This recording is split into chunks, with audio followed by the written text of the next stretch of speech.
আমি যখন নামাজে দাঁড়াই শয়তান ডিস্টার্ব করে, হাজার কিছু মনে এনে দেয়, হাজার ভাবনায় আমার মন চলে যায়, কিন্তু আমি তারপরও রবের সন্তুষ্টির জন্য আমি নামাজে দাঁড়িয়ে থাকি।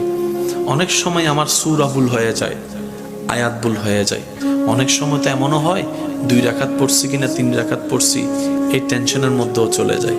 অনেক সময় এমনও হয় নামাজ পড়া অবস্থায় অজু কি আছে না নাই, ভেঙে গিয়েছে মনে হয়, এই টেনশনেও পড়ে যায়। কত রকমের ডিস্টার্ব হয়, কিন্তু প্রত্যেকটা ডিস্টার্ব আমার ভালো লাগে, প্রত্যেকটা জ্বালা আমার ভালো লাগে, প্রত্যেকটা বাঁধা আমার ভালো লাগে। সে জিজ্ঞেস করছে কেন তোর এত বাঁধা ভালো লাগে, বুঝলাম না।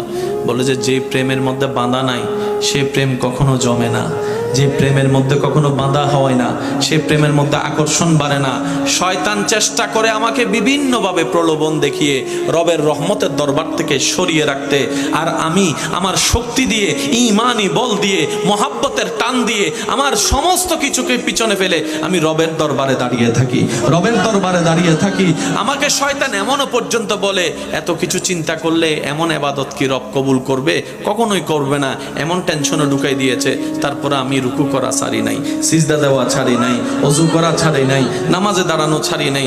ভাইরে ভাই শুন, রবের দরবারে দাঁড়িয়ে অন্তর, ব্রেইনে, মনে, শরীরে এমন শান্তি আমি অনুভব করি যেটা পৃথিবীর কোনো কাজে এই শান্তি নাই যেটা রবের দরবারে নামাজের মধ্যে শান্তি পাওয়া যায়। সুবহান।